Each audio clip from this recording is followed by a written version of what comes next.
Now, just you will see on your side, the meeting is set to be recording. This is just to make sure that the office in the next day, that they do have the recordings of the meeting, so that minutes can be taken and decisions can be recorded going forward. So without wasting any time, and I'm sure you would all want to get on to the meeting. So this meeting, what I'm going to do is, before I start the meeting officially, I'm going to do this to observe just a moment of silence for everyone on this platform, for meditation or prayer, whatever your beliefs may be. So I'm going to take a moment of silence. Thank you.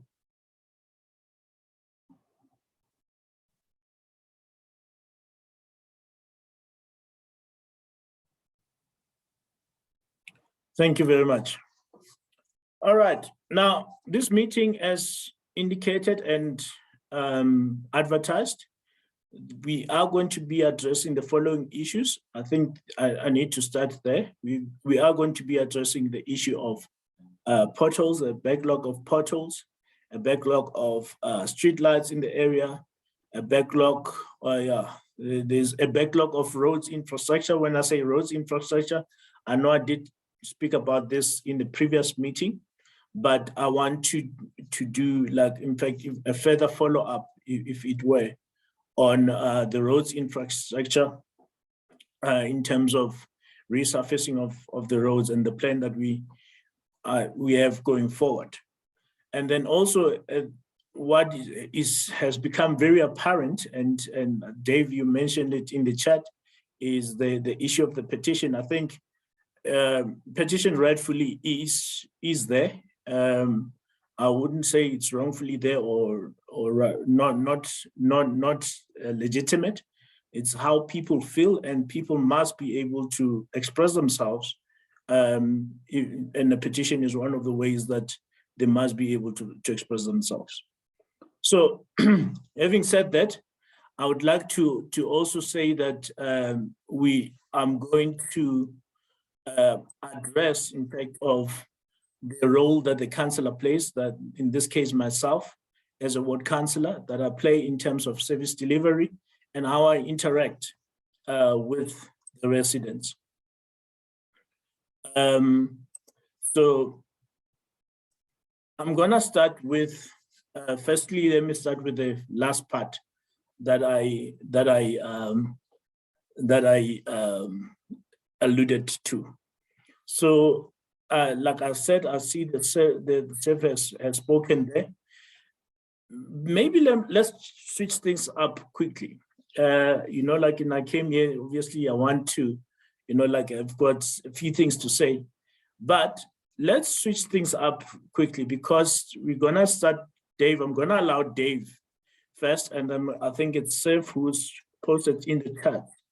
To just raise your issues. Those are the two people who will start. And I'm gonna also take this opportunity to say to anyone who wants to raise any issue, if you can raise your hand.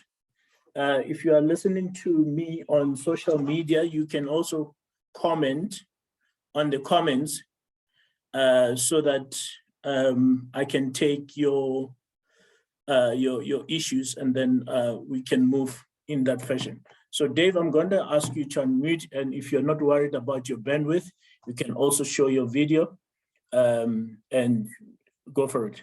Dave? Good evening, everyone. Can I have a confirmation that you can hear me clearly? Yes, Dave, you are audible. Thank you very much, Malcolm. Thank you for taking the time to call this meeting. I am primarily in attendance because I'm concerned about the issues that have been raised in the petition. while we are grateful for, I must just preface what I'm about to say by saying that we are grateful for the fact that the city of Ekurhuleni has prioritized potholes and streetlights, etc. We must take a moment to be thankful for the city prioritizing these things. We are aware of the fact that they have been left a mess by the previous administration.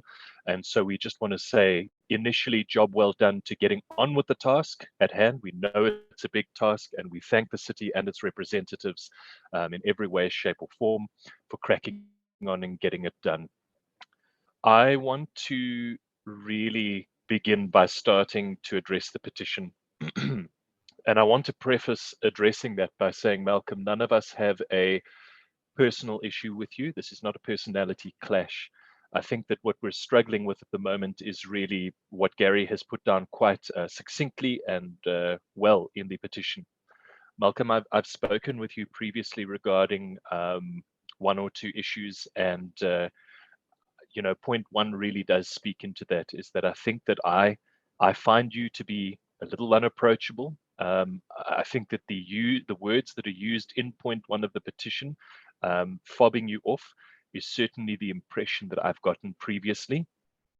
I know that you are busy. We hear you saying that you are busy, and we see some of the efforts on YouTube, etc. But we really have no idea of how busy you are because we don't see you every moment of every day. Not that we expect you to be answering to us every moment of every day, but I think that there's a bit of a deficit for us at the moment in terms of hearing how busy you are and seeing results in the ward, and that is something that is of a concern. Point two, in terms of being distracted, is something that I would agree with too. Some may disagree, some may agree, that's perfectly fine, but I do find you to be slightly distracted. I don't intend this as sounding harsh when I say that the impression has sort of been created that this is a stepping stone to perhaps something else, or perhaps you are distracted. If not, we'd welcome you assuring us that you are not, and assuring us through actions, not just through words. Through that, I move on to point three, which is, of course, being busy. We hear that you are very, very busy. We understand that you are very, very busy. We also understand that there are councillors in the neighboring surrounds who are equally busy. I don't want to fall into the trap of comparing councillors because I don't think that that's always fair. You have different skill sets, you have different giftings. And so I want to be careful in raising that, but I also need to mention that we're starting to have to turn to the likes of Councillor Tim, etc., in the neighboring wards to be able to get answers or even an explanation, a breakdown of why we can't do certain things a certain way and why we can do them a certain way.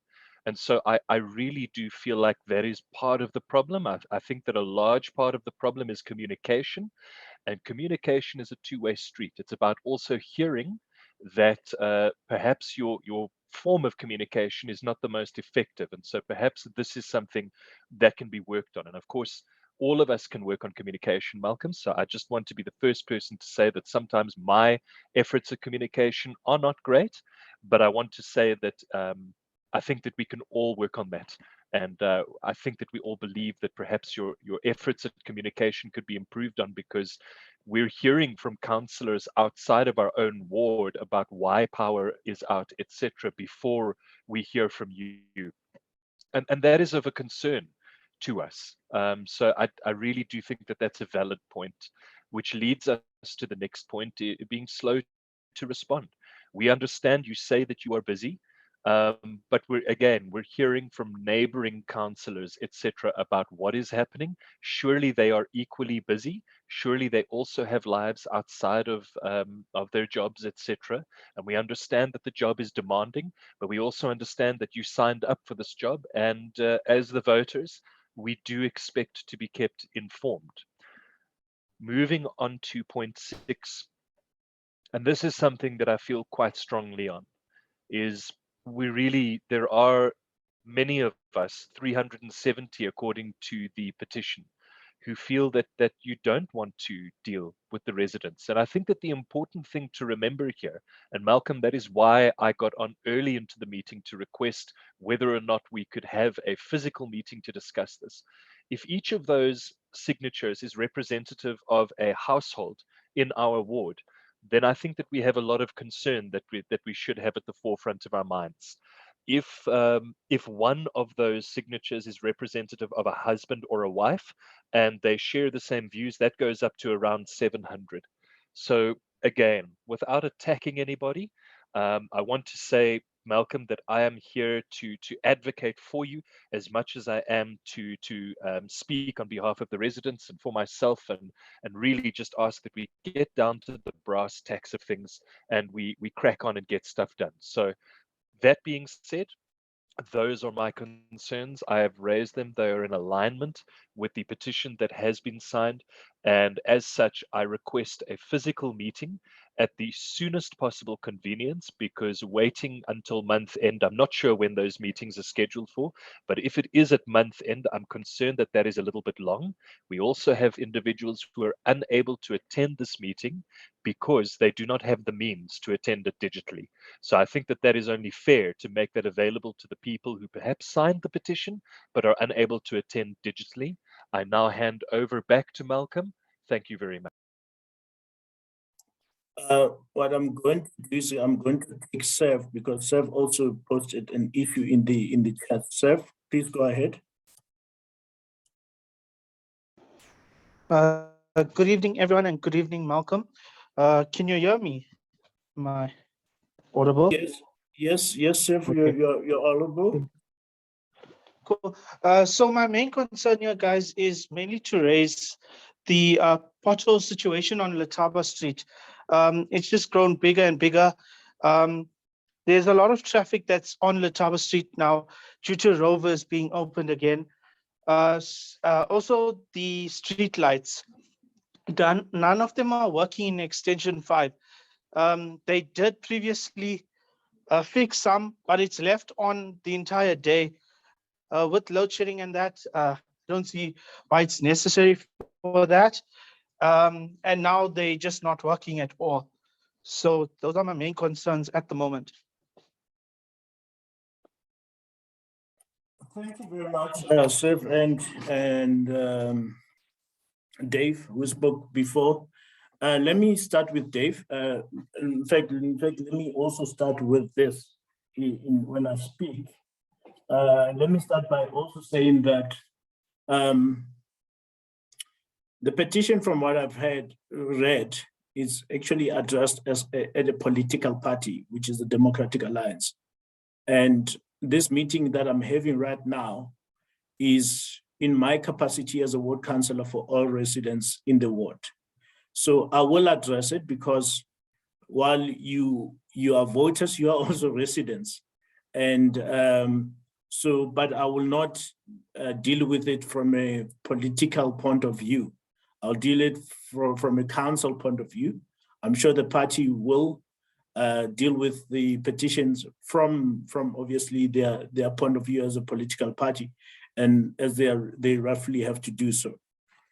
So let me start with the issues raised within the petition. Now, look, Dave, I would obviously have to have a context in terms of, brushing off, of people, which I'm not saying it didn't happen. It most likely did happen. And if you say it did happen, I would take it that it in fact did happen. And in that case, let me first say, like, even if it happens for going forward, I do apologize for that incident. Now, secondly, if you feel that, there's a bit of distraction, my side, what I want to assure you is that there's no distraction. I think the only distraction that has happened of late is that I've lost a very close family member. In fact, I was talking to some of my colleagues, explaining to them that I'm still not 100%. It's still not really an excuse. I'm sure people can understand, but I don't take it as an excuse, especially when it comes to what the residents expect. So hence I'm saying to you is that it would be interesting, the timing of that incident. That's why I say the incident will be very relevant. Secondly, while I'm on that, is that because, hence I say, every single person has a real experience with whoever. And speaking openly to you as the residents, I would tell you that you can pick even the best performing councillor ever. Pick anyone, the best performing councillor. That person has critics, and that person has people who hail them. And I'm not saying that I'm the best. I don't even think I'm anywhere close to that. But on even the other side, where you feel like this person is, shouldn't be doing this job, quite frankly, they also have people who gives them a thumbs up. And I think sometimes what destroys us as councillors is we focus or get too tangled up with people who give us the thumbs up. Not to say that people can't give you the thumbs up, they can give you the thumbs up. But also, at the same time, people like yourself who are raising genuine concerns of saying, look, this guy seems distracted. I saw one of the points of the petition speaking about, wrong information. And let me also just jump into that. The wrong information wouldn't be from me, myself personally. As councillors, we are given information by officials. And the reason why I insist on giving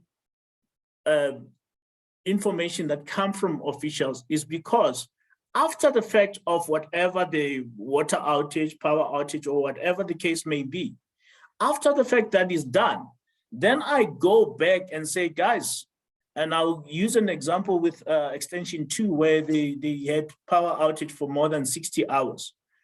Where I went back and say, electricity is being off for 60 hours. There has to be answers given as to why it was so long. I want to know, does council have enough to maintain its resources? But at the same time, I was also keeping at the back of my mind the fact that, within that space, there were multiple power outages in the area. So I just want to clarify, to say, in terms of wrong information, that is from the officials. And if I'm referring to the same incident, because unfortunately the petition does not give incidents, which could have maybe assisted. So so with the petition obviously not giving incidents, so what I will then have to work from is the fact that what we'll then have to work from is the fact that how I usually work. So I think in that incident, I hope it's the same incident, I think the official also made a mistake, and they did come back and say they did make a mistake. They were answering on a power outage on the other side. Meanwhile, I was asking about Brackenhurst. I think it was Royal Campbell or something. But again, please, I just need to clarify that.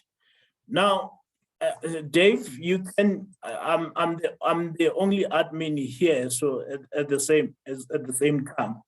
So, like in the chats, I might miss the chats. If anyone wants to speak after I speak, you will be given an opportunity to raise your hand, and you can speak. No one will be denied a chance to speak. So if I may ask participants, if you can, just also assist with that so that we move progressively. And this is where, Dave, it brings me to my point of the role of a ward councillor. I think even if you ask the councillors, the neighboring councillors, would tell you that what we've actually generally picked up is that we've got a public that is, at times not quite sure what the role of a ward councillor is. Now, what I could tell you is that reasonably, if power goes off right now, right, like at this very moment, reasonably, it should be a call to the call center, reasonably. And I'm saying reasonably because I was in fact in the situation like that last week, not load shedding, but a power outage where I was. In fact, it was off for most of the day. When I realized power is off and there's no load shedding, I called the call center as a resident. And I'm also a councillor, and I knew exactly who the councillor for that area is, but I called the call center. It was only after 7 hours, I then called my colleague from council and said, hey, listen, I'm pretty sure you're well aware of the power outage that's been out for now 7 hours. So can you please just enlighten me, because unfortunately in that case, I'm not on his groups, because obviously I'm not the first residents, or I don't stay in that area primarily. So that's when obviously he started updating. So I think residents also need to understand that the call center is there. And when we are saying the call center is there, it's not because we're shifting fault. We are saying, okay, it's somebody else's problem, it's that person. It's because even if you don't have councillors, if the government tomorrow could go under administration, you will still need to have a call center. You might not have a councillor, but you'll still need to have a call center. So that's where I think we need to start also understanding that we need to also use the channels of council.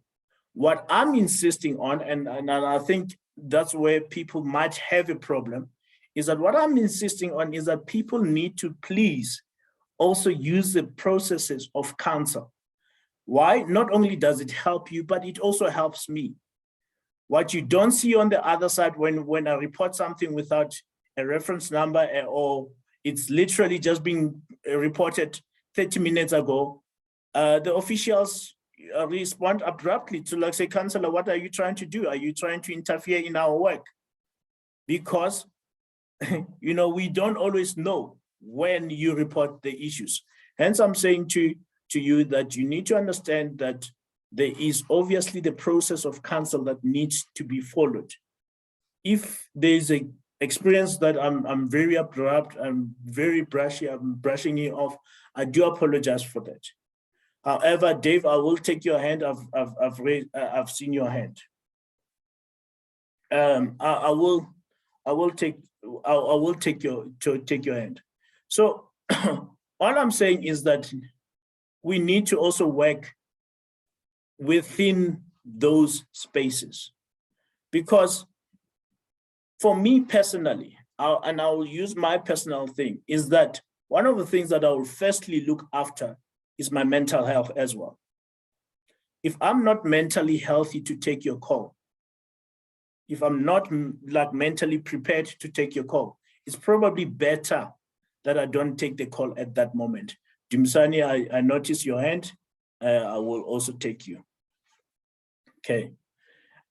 So these are not excuses, they are reasons. It's because you are working with a councillor, and yes, we've taken this job, and I wouldn't have it any other way. As much as I can say, you know, yes, I can do something else, I choose to do this job. I don't do it because, you know, there's something bigger out there for me. If there was something bigger out there for me, I would probably do that bigger thing out there for me.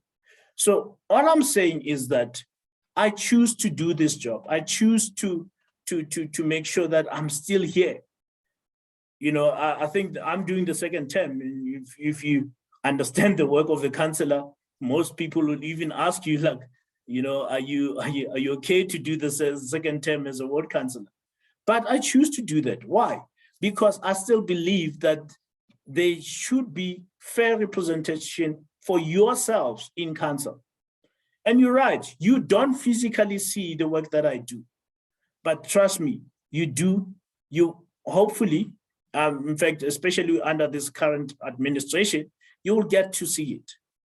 You know, don't be like, okay, look at me, I'm breaking now, I managed to do this for so many years, I've been pushing this agenda, and it's now finally happening. It's not just about that. Seeing an improvement, when I was driving around today, one of the things that gave me joy, whether it's a private company or council, that started doing that. One of the things that gave me joy is starting to see street cameras being put up in Brackenhurst in particular. That's one thing that I've always felt passionate about. We must have street cameras. Not because I want to brag and say I've given people street cameras. No, because I understand that your concerns of safety, one of the concerns is safety. Some of the concerns is, the poor services that you have to endure on a daily basis. So those are the things that I'm saying to you. I have regular meetings where I speak about the issues, and in between, if there are calls where I feel like, maybe I should have spoken to that person differently, they're very few in between.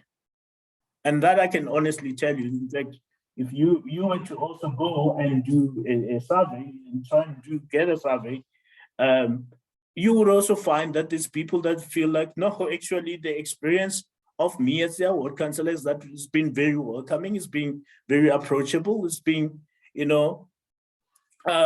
being there for them. They felt that I'm there for them. Again, when I say this, is that I'm not just saying it because I want you to feel like, okay, it's all hunky-dory. And you're right, Dave, when you say you don't just want words. Words are not enough. I can promise you the world now. I can promise you the entire world right now. But let's work together. And also, Dave, let me say this to you. Don't now and be treated brushed offly and leave it. Say, Malcolm, you've treated me offly in this instance. Then I will like say, oh, okay, I've treated you awfully, and I have come back. There are residents who've also said to me, hey, listen, how are you talking to me? And then I had to come back and say, you know what, you're right. And we move from there. Why? Because we're all human beings. As much as, yes, I've got a job, yes, I'm busy, yes, there's other things, but at the end of the day, I've got a job to do. And I think that's one of the things that must be expected. Coming to the fact that the fact of the of my job, and that's why I started by answering you first, but like I'm leading up to the role that I play. If we were to legislatively just say, okay, this is what the legislation says about councillors, there will be bigger problems. The fact that we are even able to like say, this is my number, you can call me on it. You can still call me on it. However, at the same time, to be reasonable on a normal day, if somebody were to call at 8:30 at night, and unfortunately, that's it. It's you can use your discretion as well. It's 8:30 at night. Not to say that your issue is not important, but you also need to think that that person probably has worked the whole day. I remember in the previous term, there was a resident where we've actually even openly discussed the problem that they had with me. I said to them, I understand you had a problem with the fact that I said I'm not available at that time, or I can't deal with the power, I think it was power outage. It's because on that day, I just had a day that started at 7 o'clock in the morning and literally just ended 8 o'clock. I just got home. I just, almost started getting ready to just rest for the evening, and then power goes off. Those are the things that do happen. But realistically, if you call 8 o'clock at night, let's also be fair to say maybe 6 o'clock can still be reasonable, but 8 o'clock might just be pushing it out of the bounds. And you also have people, understand people get frustrated when people are frustrated, is that you can have somebody messaging you at 5 o'clock in the morning, which I can understand. Like people, I mean, you learn, as you go along to like say, okay, for your own mental state, starting to work at 5 o'clock in the morning and finishing at 9 o'clock in the morning is not healthy for you. And I'm not talking about doing various jobs. I'm talking about doing the same job. There's a difference when if I'm saying I'm waking up at 5 o'clock in the morning and I'm doing something else, which is not related to council, and me saying that I'm waking 5 o'clock, starting with council work, and 9 o'clock I'm still busy with council work. I think that is very, very, you can't expect somebody to function like that. I'm sure you're agree with that. But it's not an excuse, like I say. The work that we do in between is to make sure that the council actually does have resources to do their work. Loosely stated is that the work of us councillors is to perform oversight on the work of the municipality. What that means is that we make sure that the municipality does its job the way it's supposed to. So if, let's say, for example, the call center is there, I become the call center. The call center is not going to be expected to, do its job, for example. So that's one of the challenges that we have as councillors, is to say, how do we balance all of that? How do we also manage the expectations of residents to, like, say, guys, how do we then work in this environment together with our ward councillors? Not yet to work against each other. I'm sure you'll agree. Okay. There are obviously other issues, and I've said, like, we'll sit down with party members as well as the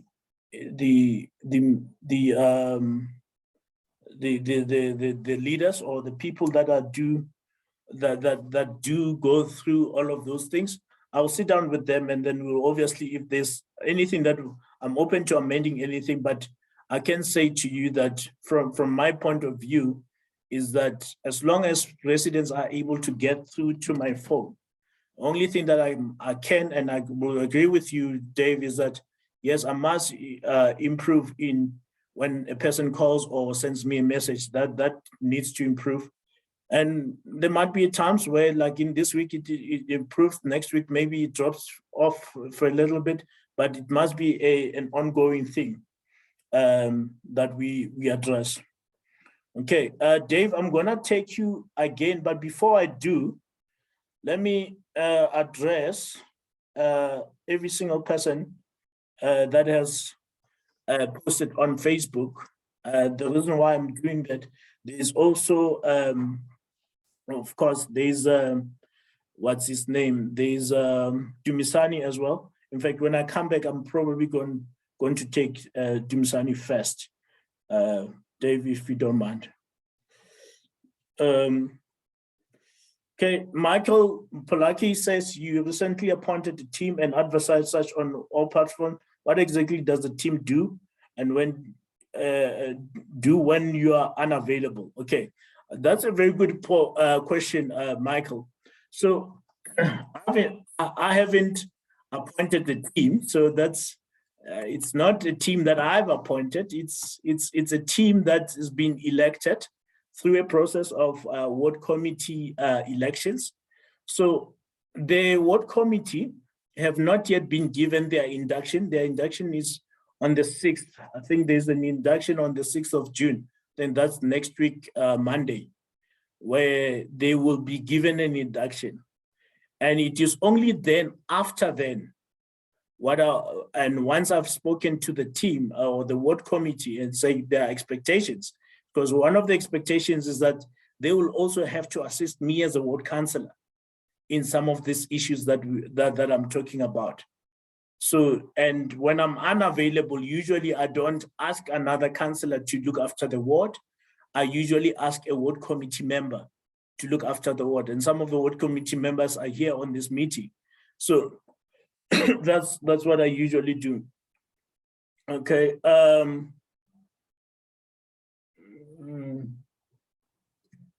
the Regans. Okay, Craig, thank you very much for reminding me about that issue. Craig, if you're still watching on the issue of recycling on soft copies, it was sent through to the customer relations manager to try and assist. But if you can just send it to me again so that I can just follow up.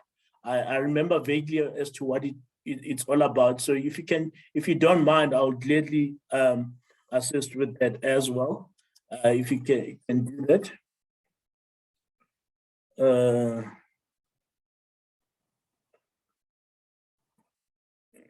Okay, right. So okay, my team structure. So like it's not like I've said, the team structure is not me that appoints it. It's elected.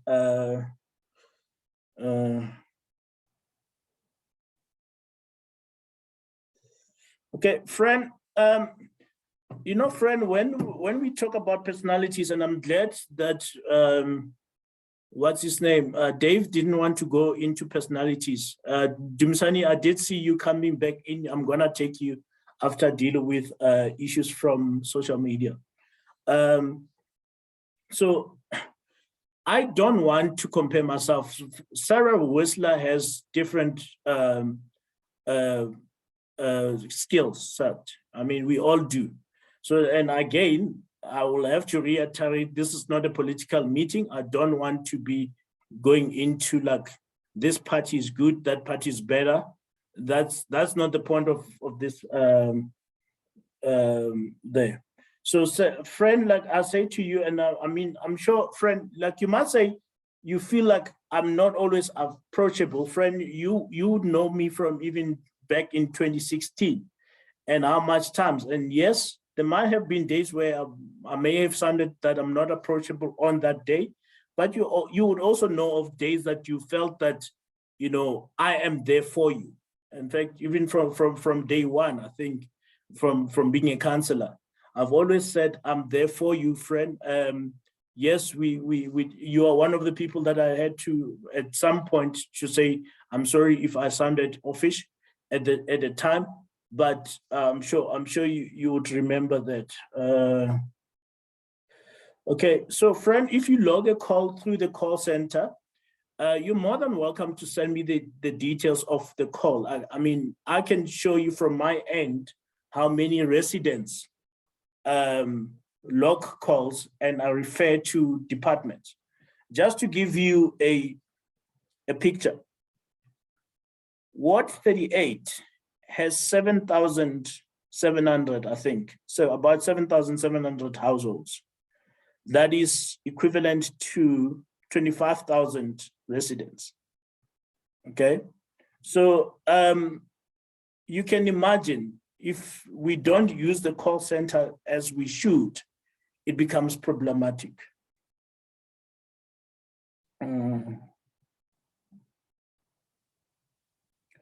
Okay, Johan says, obviously the state of the WhatsApp groups that are admin only. So what, Johan, the groups are created to give information to the residents. And I think that's where one thing that has to be made clear. I have tried open groups, but open groups are not sustainable. I don't believe in, you know, as much as we can rightfully like say, I don't believe that we can rightfully, you know, like say, okay, there's so many people on the WhatsApp group. In fact, those groups are like, there's 6 of them, and in total, I think there's about 1,500 people across all those groups. There's about 1,500 people across all of those groups. Now, if you think about it, now we've just said, I don't mind if people message me directly. That's why I give out my number. That's why I give out my information so that I can be approached. And as much as, yes, I take it that part of it I must work on being always approached, being, you know, residents feeling that I must be approached at all times, then we can do that. I don't mind doing that. However, the groups are there mainly to give information, especially not just when there's power outage. You would have noticed that the group also gives information when there's no service delivery issues. And the reason for that is because I want to keep you updated. And that's one of the things that when Dave said you don't physically see what I'm doing, that's why I've got those groups regularly when posting there. Okay. Right. Natasha, your streetlights issue, and I agree with you. I mean, one of the things that I've taken through to the energy department now is to say, part of the problem is not streetlights that are off, over, say, 3 weeks. That's also too long.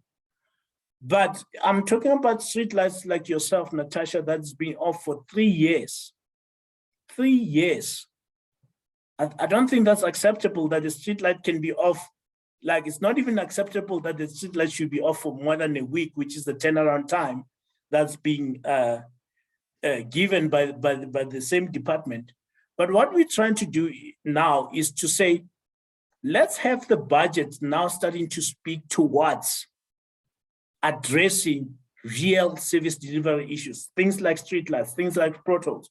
If I can tell you at the top of my head is that one of the main issues in the area at any given point in time is there's 2 issues in Ward 38. One is crime, second is streetlights. And you might actually find that those 2 are somewhat linked at some point. Okay. Malcolm, I apologize for interjecting sincerely. Okay. So, okay. I have a sick 4-year-old and I do need to tend to him quickly. So I'm going to log off just after this. Dumisani, I apologize for jumping the queue. Malcolm, I think what may be useful is in a Telegram group setting to be able to say, cultivate certain behaviors, like by a show of raised hands, who is experiencing this problem, and to have an open group whereby people can use emojis with open hands and perhaps to say, ladies and gents, I will address Telegram messages from 2 o'clock in the afternoon or at 5 p.m. or whenever, to have a slot to be able to address that. And in closing, I just want to say, Malcolm, thank you for your time. I appreciate you making the time to do this. I look forward to the physical meeting. As you've said, there is one every month. I need to go and tend to a sick 4-year-old now, so please accept my apologies for having to leave. No problem. The last thing I do want to say is that, guys, I firmly believe in working together to solve problems. Malcolm, we've had an issue with a stream running through our complex for quite a while. And my neighbor, an elderly gentleman, was quite unhappy with the manner in which it was handled. We weren't able to actually get to the bottom of it. And I would like to pursue that further with you. So I welcome your invitation to continue discussions like that. I assure you, you will hear from me. I am like a bad rash in an uncomfortable spot, but in the best way possible, I assure you. It's fine. Like, it's better to have a bad rash than none at all. Okay.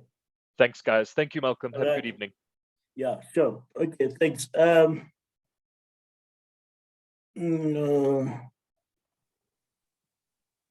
Okay. So, right. I think there's Dylan Daisel. I think he's referring to the issue of when there's a power outage, what's causing the problems. And you're right. We need to also. That's what I also do, especially if the issue has been going, the electricity has been off for more than 48 hours on end. I'm just trying to think of an area outage turnaround time there now quickly. So that's what I also follow up on. And what I try to do is, like, that's why I have these meetings every month to say, if there's something, let's say there's a power outage that just happens now and it's more than 48 hours, you could almost be guaranteed that in the next meeting, there will be a feedback giving you all the details around what actually happened and what is it that council is looking to do going forward. Right.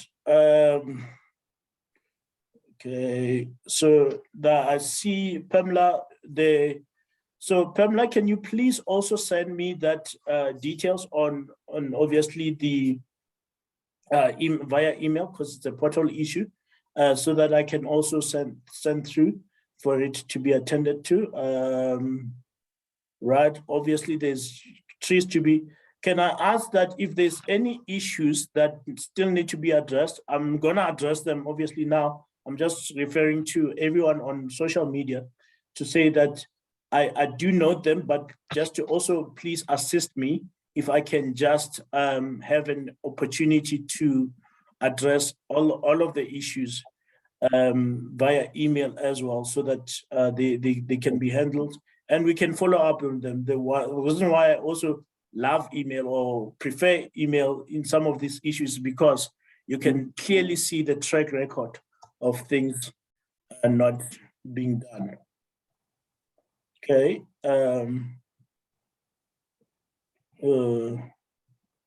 Okay, so now over the weekend.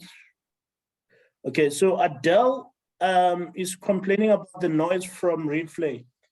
Adele, it's one of those unfortunate things that unfortunately we can't do anything about the noise from replay. I mean, I don't believe in giving you an answer for the sake of giving you an answer. That's just the truth. There's nothing we can do about the noise from replay. And the reason why for this is because replay is a different city completely. It's under the city of Johannesburg. I do remember and trying very hard and trying to like say but, and I've learned very not too long after that you know saying but doesn't really help. So I then ended up understanding that if it's a different city, there's literally very little that can be done except to liaise with that councillor for that area. You know, so that's the only thing that can be done, quite frankly. Okay. All right. That's just okay. So Tamarin is asking about what's the process around fixing potholes. So one of the processes is that with the potholes, it's very essential, like obviously like anything needs to be reported. The turnaround time is usually about, I think it's a week as well. I'm not too sure, 7 days. But from their side, they usually look at the materials that they have available. I saw today what they were doing is like, basically they were filling potholes, if anything, not fixing potholes per se, but they were filling potholes on Kalkunki Street. So that's the reality of what they're doing. So they do fill potholes, but they use different materials. I can't give you the technical answer because I just don't know the technical answer, but I do know like if it gets reported within a week, they give themselves under normal circumstances a week. I will speak just now about some of the challenges that they have. So since Kevin says, since the day of the municipal election, there has been very little change, just a lot of grass cutting. Albertine has never looked so neglected, very disappointed with the DA. So Kevin, I want to just take a quick moment here, and I think this is where this comment comes also from the fact that understanding what a government actually needs to do. Firstly, the DA is not the only party governing the city. It's the cities. If you were to use the majority of votes in Ekurhuleni, you'll find that majority of votes in council is made of the majority of the ANC. However, because the ANC did not get more than 50% of that council, we now have the issue of you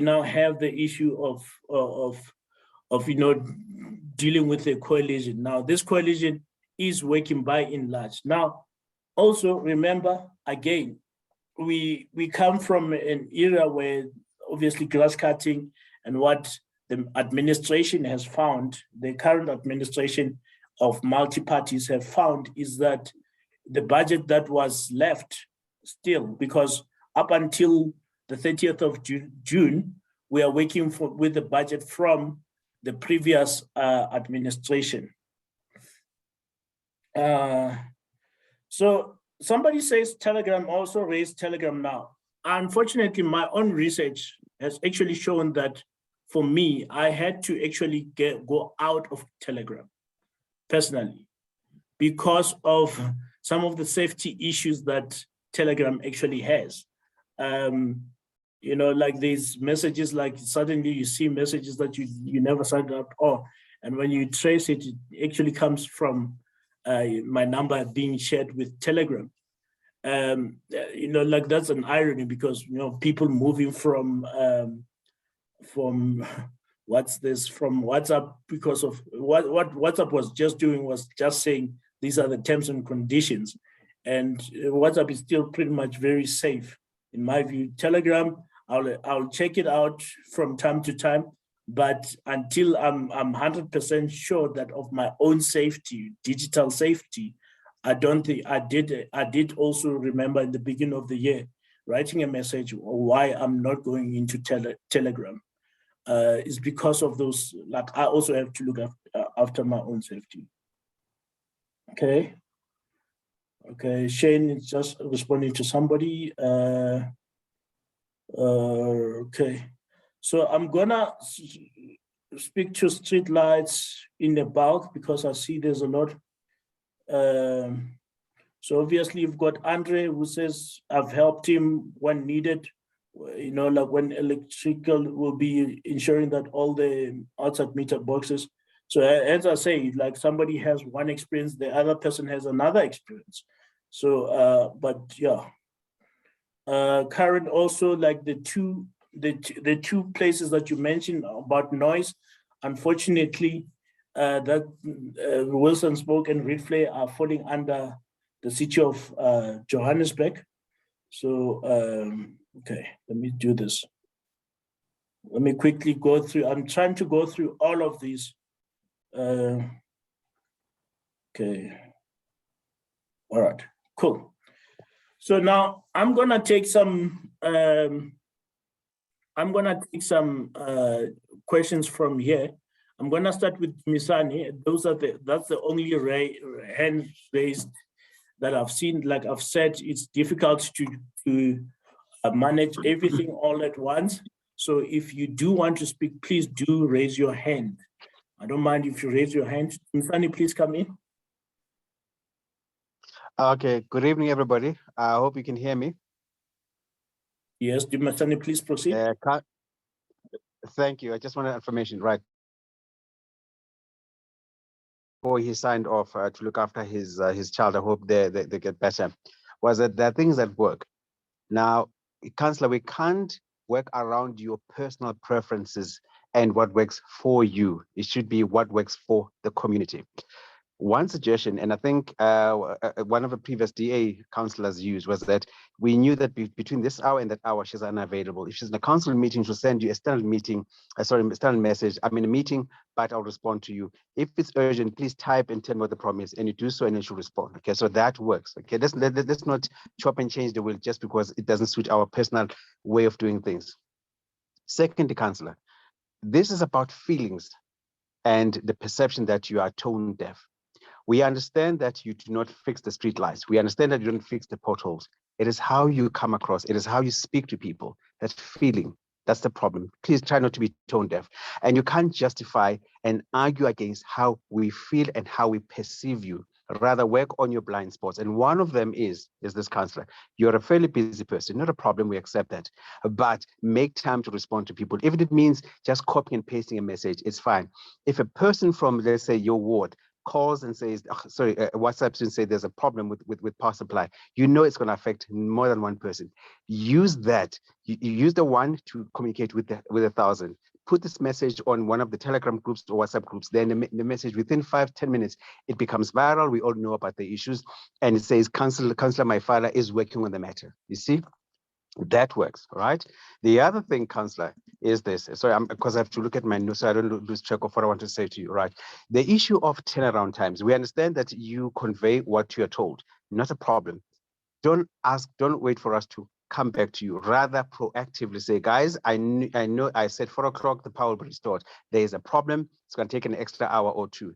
Manage perceptions, manage expectations. Do not force us to come back, because as you said, sometimes you're not in a good space to respond to things. Therefore, manage the narrative, control it, and own it, right? And then the one thing, councillor, is this. The WhatsApp groups are not meant to harass people. They're meant to be communication platforms. With other councillors, Tim, Samantha, everybody, this works for them. You're the only exception who firstly finds it irritating and annoying to be on many WhatsApp groups where people can communicate with you and on real-time basis interact with you. But sir, you're a public servant. You should be accessible to us. If after hours you're unavailable, that's fine. We respect the space. If it's Sunday, it's church time, we respect the space. But in between, proactively manage us. Communicate, please, sir. Thank you. That's my input. Thank you. I think yours is very easy to address, because what you're saying about communication, that's the irony of it, is that my WhatsApp business has got an auto reply, which people also complained about. Like you don't complain about it, somebody complains about it. So at the same time, it's about balancing act. Now, when I say it's not about irritation, I think you maybe have the wrong end of the stick of saying personal preference due to irritation. Now, what I'm saying to you is that I know for sure, I don't want to speak about councillors outside. But what I do know for sure is that I know of councillors who are really good at what they do. Well, due to the, based on the public, but they could not do it anymore. Why? Because it negatively impacted them. That's why I say we also have to understand the give and take. What is it that the councillor actually is supposed to do? There was an explanation from a resident, I don't know, like maybe the residents from the city of Johannesburg, who gave an explanation that ultimately a councillor is like an ombudsman at a bank. So you don't go to an ombudsman at a bank when there's a problem, but at the same time, I saw that explanation, even though it was accurate, but I said, no, but from a council point of view, that's actually unreasonable for me not to be accessible. Because if I was to use that analogy of like either an ombudsman or a board member or chairperson of the board, then it will be problems. We'll have bigger problems. So I don't want to be in that space. I want to rather be in the space of where you're speaking frankly, to like say for me, quite frankly, is that, I feel that the WhatsApp groups are there to give information. And when they are closed, they're not just protecting me. There are people who are silent on the groups, but they are also being damaged by how communities can get from time to time. They can really have a go at each other. So I also don't want to get into a space where, you find yourself, you blocked a person. Now the person's like, oh no, how come you blocked me? And it creates problems. So like, as you are saying, managing expectations. And I've said my auto reply does say I'm reasonably available Monday to Friday from 7:30 in the morning till 6:30 at night. Those are the times that you can reasonably find me. Obviously, there's council meetings, and so the residents can obviously have their WhatsApp meet. What's this? They can have their groups. They can have that. I don't have a problem with it, but. And you will see from time to time is that I will join that group. Maybe I think it's Gary that just tapped now. I can't remember. I didn't see what you tapped there, Gary. But like there will be time to time where I just join that group just to get a feel as to also what's going on around. But like, again, I have to reiterate is that if I don't manage the expectations that you have of me, then it will not happen. Now you speak about the turnaround times when, like, the irony is that that's already been done. I do speak of it.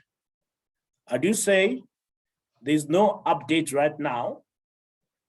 First things that I do say, especially the first message, usually I actually am one of the first people to go into the group. Well, after 2-3 people go on to come to my message. That's how I measure it, to like say, okay, there's 2-3 messages coming through to me with the same issue, with the same thing. you would have seen that what I've also added there is to say, I'm aware of this issue. There's no reference number yet, but I am aware of it. I've alerted the department of it and so forth. I would then also follow up with saying, after saying that an update will be given as and when it is made available from the department.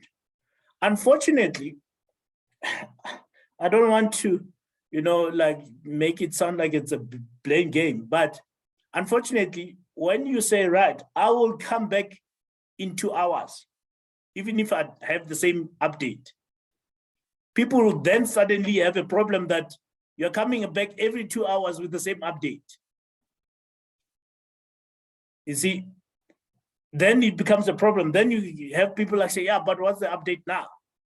Then what I've started doing is to say, okay, let's readjust it. So if, let's say, for example, power outage gets reported now, realistically, I'm only going to respond the next day. Realistically, I'm only going to respond the next day.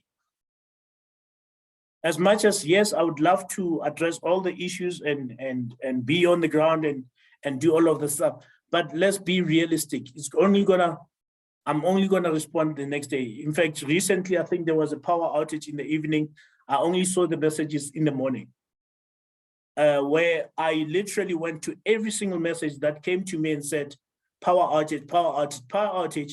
What I then said, like every single person, even though it was the same query, I went to every single person, is the power still off? And then fortunately, in that case, the power was still back on. So I think let's also understand that as residents to say, if power goes off now, realistically can only come back to us the next day. But if it's in the morning, for example, what I would try to do is by midday, if power is not back on. In fact, that's also what I say in messages. Maybe I must just make sure that I say it all the time. Herman, I've seen your hand. I will allow you as well. So that's what I always look at doing. Because remember, you voted so that I represent you on the legislative arm of council. That's what you voted for. But what you are getting is even an extended. I'm not saying it's a favor. It's not a favor. It's a right. It's a right, not a favor. To say we are here to assist, because what we are doing in assisting you is even helping our legislative responsibility that we have as councillors. So when we go to a meeting and we see the budget only has 1% of maintenance, but we know Brackenhurst, for example, has so much power outages and streetlights that still need, so obviously 1% of maintenance is not going to cut it. So that's where things come in. That's where you then have these things of saying, right, we have a legislative responsibility, and unfortunately sometimes as councillors we neglect that. And then how it comes back to bite us is when you complain about issues. Only when you go back and you read your agenda, you realize, oh, shucks, this was actually discussed, but I didn't have input on it because of some other reason. So I'm not saying the legislative, both sides are equally important. And I think be very clear. Both sides are equally important. The legislative side and addressing your issues. That is why, from my side, there is a concerted effort, except the past few weeks, there's been other meetings where every week I try and meet with residents in my office without them making an appointment on a Wednesday. And the reason for that is not to say oh, look at me, I'm doing a good job, because I want to hear what's on the hearts of residents. Some residents come there, they're very upset with me. And sometimes they feel bad because they're upset with me. I said, no, don't feel bad. If you're upset with me, tell me. I'd rather have you come to me straight and say, I'm upset with you, than sit in the corner and do something else. And I'm like, but I thought you were happy with me. So that's the thing. Right, Herman, I'm gonna come to you, but not now. I'm gonna go through to Shane on social media, because I did stop at some point on social media comments. Just broadly speaking, get direct communication from COE when plan changes are going to take place. All right, Shane, what I can say is that what I've seen in the past couple of weeks is that there's been a planned outage for, I think, Brackendowns, affecting Brackendowns in particular. They have communicated. What I'm gonna be communicating also at the end of June, I didn't make it now, even though we do have the new rates approved by council. I'm gonna speak about them at the end of June. And the reason why I'm speaking about them at the end of June is not because I want to leave it too late, it's because I want it when the 1st of July, that information is fresh in your minds, but that information can already be available.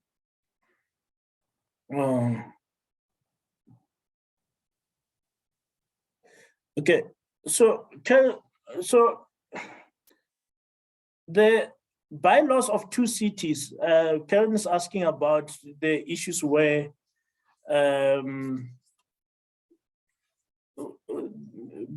bylaws of the cities are then, looked at. So the city of Cllr has its own bylaws. Johannesburg has its own bylaws.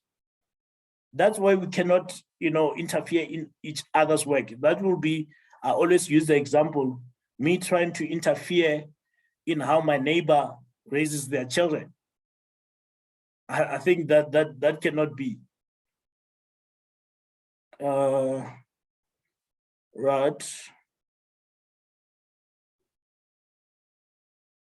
So I'm not happy, like, and I've said a number of times that I'm not happy about a number of things in the ward. Is that, and just to be clear, is that I am not a resident in the ward itself, but by law I'm required to be a resident within the city. What I do have is that on a weekly basis, I do go around various parts of the ward. That's why I'm able to know exactly what's going on where and how I'm also unhappy with certain things. That's why I'm saying to you is that, yes, I'm not happy with everything, but I don't stay despondent on saying, oh, these things are not working, oh my goodness, we're not gonna make it. What I do is saying, right, how do we fix it? And that's why I'm doing this job. How do we try and fix it? And I see pop-ups on channel or on chats, but like I said, on chat, what I'm gonna do is, like, please raise your hands so that I can address all the issues.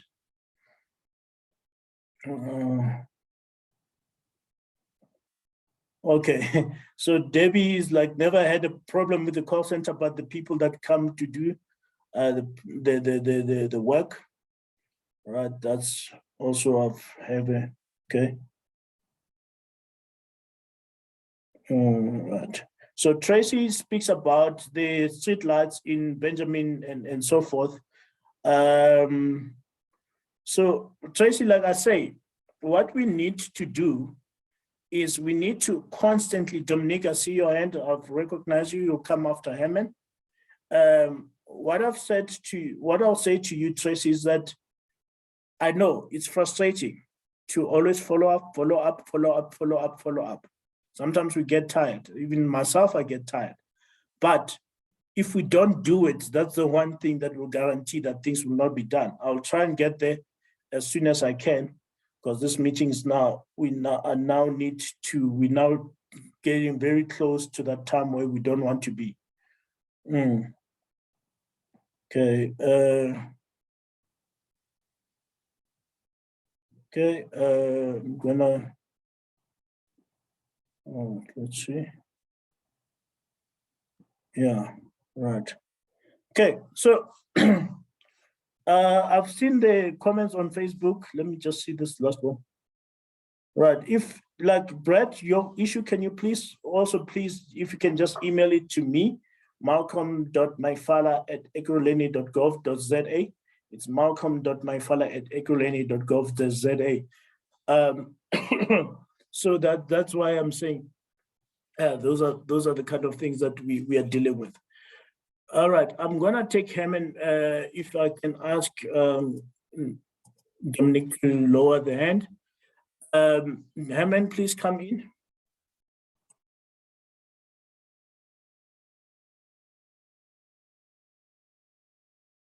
Is Herman here?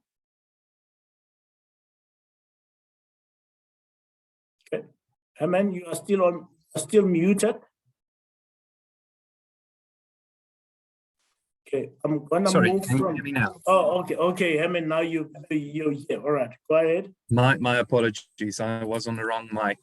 Councillor, thank you very much for this opportunity. I do appreciate it. I'll be quick about it. I'm a scientist by occupation, and I go by the evidence. We moved into your ward in December of 2020, and from 2020 onwards, you know, potholes were fixed. We live on a very busy street, Christian Street, that gets all the school traffic at Wurion. Potholes were fixed without us having to raise issues over and over again using the app, using the call center. It just happened under the ANC. When the DA won the election, I was ecstatic. I was hoping that we'll see a lot of change. The evidence is pointing in the opposite direction at this stage, and I'm very sorry to say it, but there is some issues, and that's what we as a community is trying to bring to your table, to tell you there is issues. We need to start working on these things, and we need you to listen to us. So, for instance, we had a major power outage in close to Wurion. And I saw some of the WhatsApps that was sent to you and your response on those WhatsApps, where the person asks you very politely, there's an issue, is it load shedding? And you responded with, if Eskom's push app doesn't say it's not load shedding, then it's not load shedding. There you have your answer. So be very vigilant about the way that you treat your constituents, because there is issues developing in your ward, and we are getting tired at this stage. You mentioned that you, as a councillor, is like a ombudsman, and I fully agree. And that's why we try to raise issues after we've exhausted all the other alternatives, and that's why we need you to be on our side. And I would really appreciate if you can and really work with it. That would be great. We had potholes now that weren't fixed for months on end, and we tried everything, tried contacting you as well, and that didn't happen. So yeah. As you can hear, I'm fairly frustrated at this stage, and I really hope that the DA pulls through and really makes a difference, so that we can see and go by the evidence for the next election. Thank you. Dominic?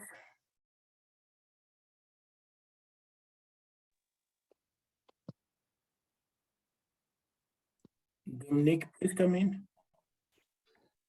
Hi, thank you. Can you hear me? Yes, I can hear you. Okay, I have two issues that I'd like to table. There's the electricity boxes in the area are all being switched to these new unaccessible boxes. I believe there's only one person who has the key that can open these boxes. In our personal experience, it takes 2 to 3 days for the guy to actually pitch up and turn the switches back on. So can it be put, I don't know, tabled somewhere that there are more than one person? You know, there should be a few people who have keys in order to open those boxes. Because we're sitting without electricity for 2 to 3 days because someone has to bring a key is ridiculous. You know, I have very elderly parents, ill parents that are sitting, they literally sat in their house for 3 days waiting for somebody to come and, turn the switch back on.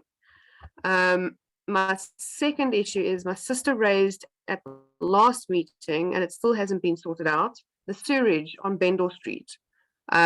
She wants that to be retabled, please, and advise when something's actually going to be done about it. All right, thanks. Oh, okay, is that it, Dominique? Yeah, that's me done. All right, now thanks very much. Let me start with Herman. So let me just put it this way. I think we still have the same departments that were fixing the potholes in when you first came in, that are still responsible now. Now, in a year's time, whether you might believe this or not, that those departments have been left with very little resources. And as much as you might feel that, okay, this excuse, but if you take, I had to ask, okay, can we all mute, please? Can we all mute?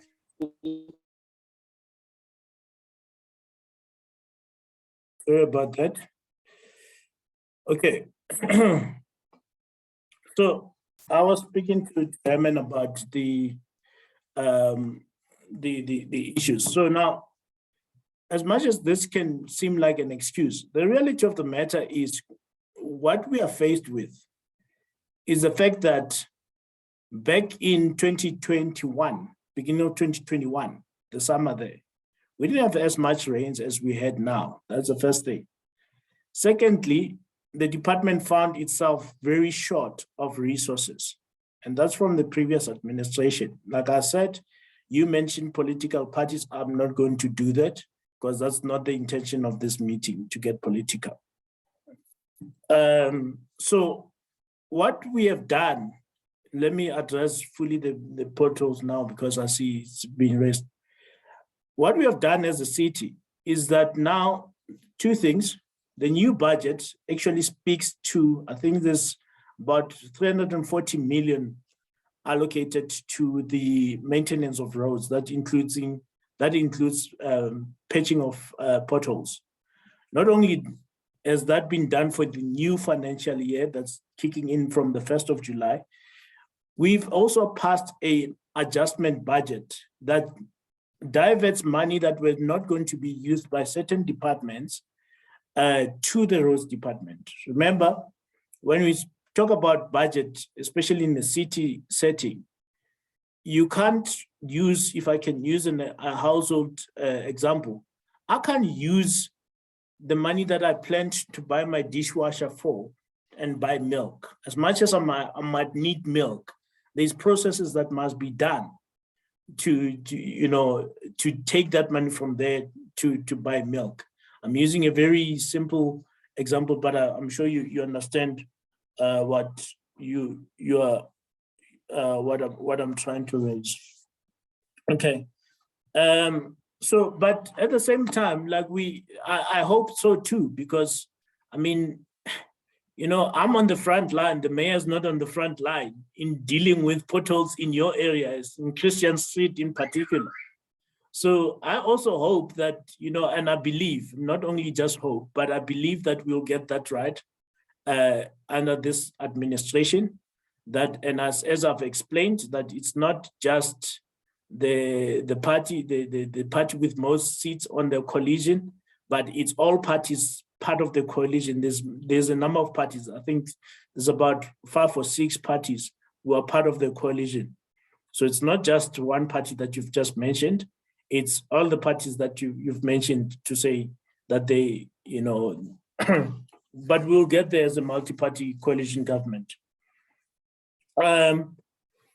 Right, now the issue of electricity boxes, thanks Dominique, I will follow up with that. I've just made a note here to say that they must just look into like the electricity boxes and the rationale of, having one person only having the key. So what that I'll raise with the department, I agree with you that that cannot be, because then obviously if there's a problem it takes much longer to fix, and that cannot be acceptable, that you take too long to fix a problem, especially if the problem is, I mean, I've went days assisting residents, and when the people finally came to the on site, all they needed was just a flick of a switch. The issue of sewer, okay, let me write it down here, Dominique. But if I can ask, I do remember Angela coming onto the meeting. But Angela, if I can also ask that I'm gonna tap my quick here. I'm gonna try and multitask here. If this can also be sent to my email, and like in how far back, because then, people can come back to me and say, oh no, somebody just raised it last night and now you're bringing it. So I want it to also be recorded. And if they can just send it to me on that email, I'll clearly appreciate it, and I'll do that. Okay, Bulelani, I'm reading your message, but Bulelani, I would have wanted you to speak. But before I get into your issue, Bulelani, what I'm going to say is I'm going to speak to the issue of streetlights. Now, one thing that we've found is that, especially in every year, streetlights have especially being a problem. I know Natasha's problem is actually very different, because in her case, it's been 3 years, so that doesn't even count for this. So every year, what I've noticed is that there's always been a problem with budget. Now, what I'm hoping that we go into now is that we start working, the city starts working with the budget accurately, and making sure that even at the end of the financial term, we can't be coming here and say we've got a problem. Streetlights have been a problem even before I became a councillor in this area. Even before I became a councillor, like, streetlights have always been an issue that this area is dealing with. So all I'm saying to you as residents is that let's look at ways, not us as residents, sorry, but like us as government, we need to, like, these are the proposals that I've been taking to, especially with the last list that I took of streetlights. You remember I did send around a survey to try and get how many streetlights are outstanding for a long period. And obviously they did expect reference numbers. Unfortunately, that was because I wanted reference numbers so that there can be a record that this thing was in fact reported. It's not just somebody who's seeing an opportunity to report a streetlight.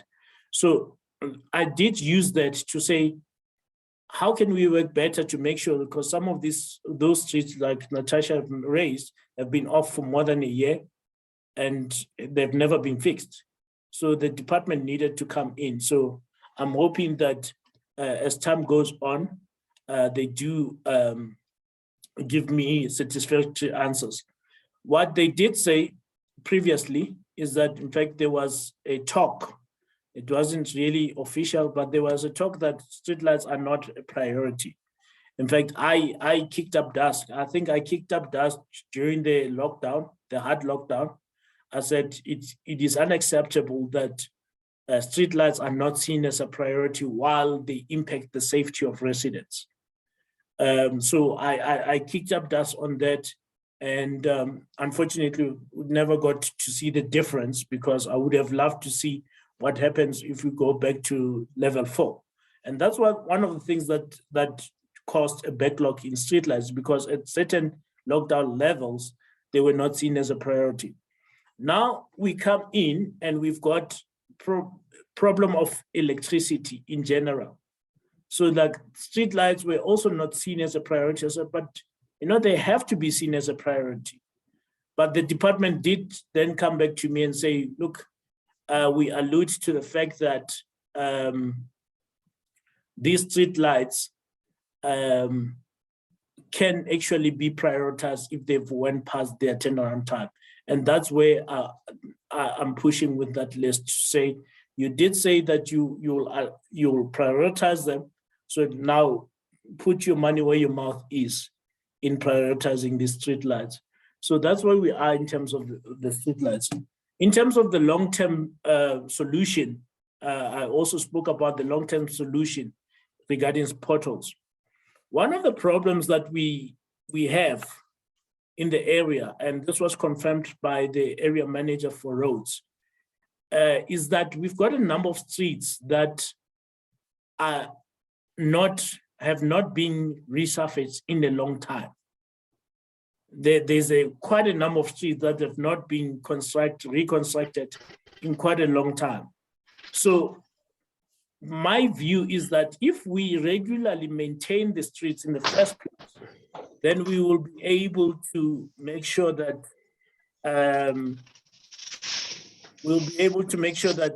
we if we maintain the streets, we make sure that we lessen the likelihood of what's this? The likelihood of potholes. Okay. All right. I'm gonna try and see what's on the charts. I've seen what's on social media. I'm just looking at what's his name?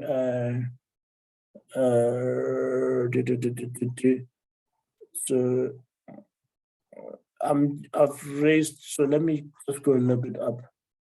Okay, I'm not gonna do that now because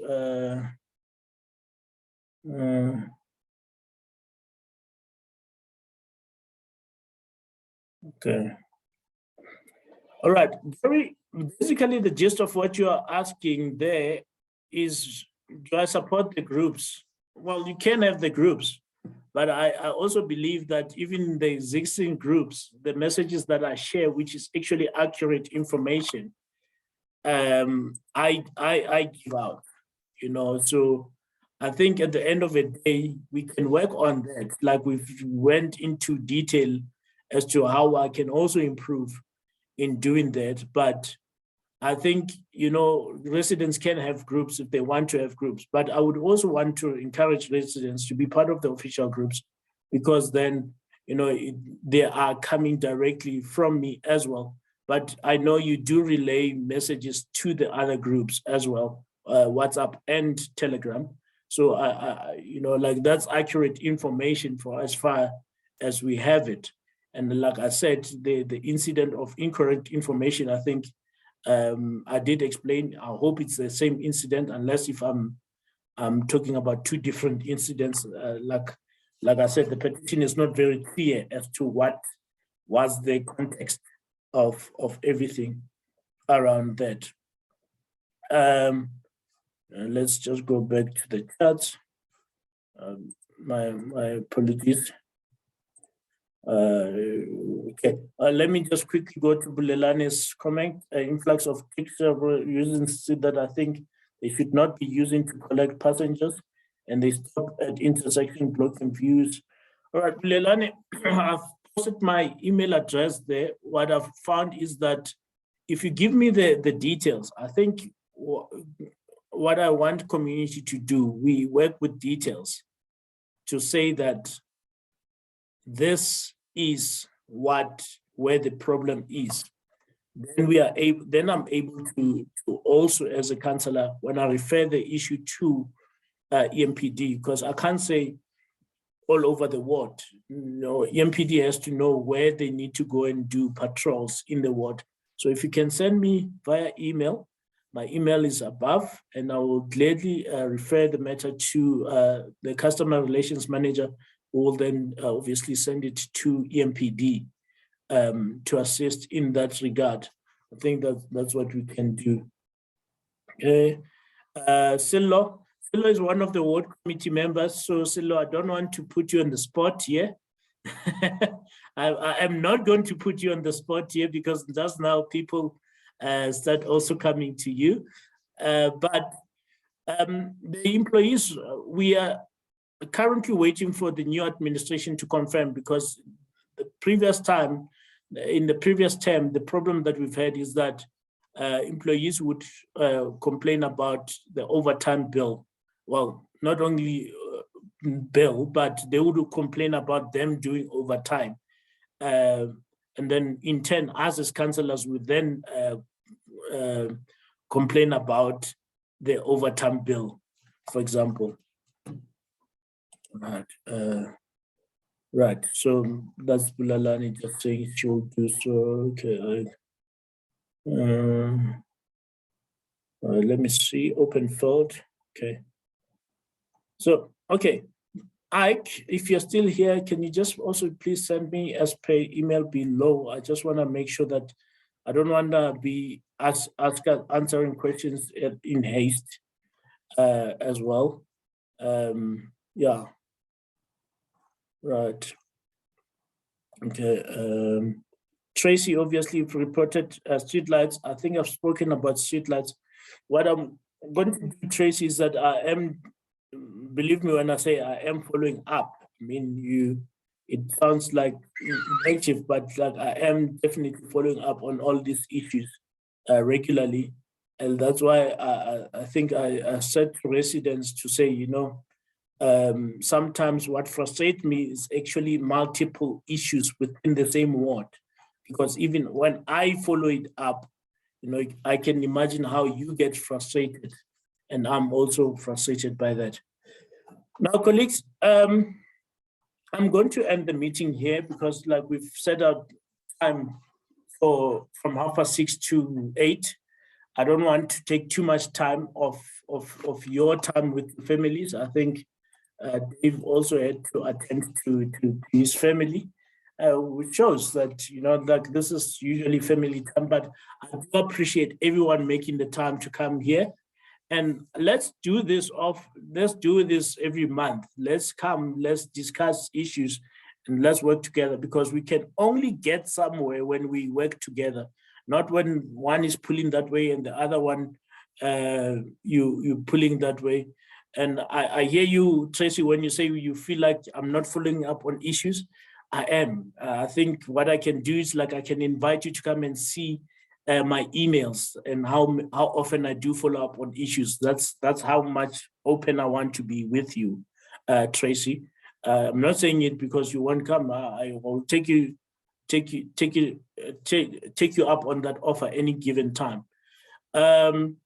So yeah. So let's work together. Let's have a good night. I don't want to, we already spent 4 minutes extra than we should have, but let's have a good time. Have a good evening, everyone.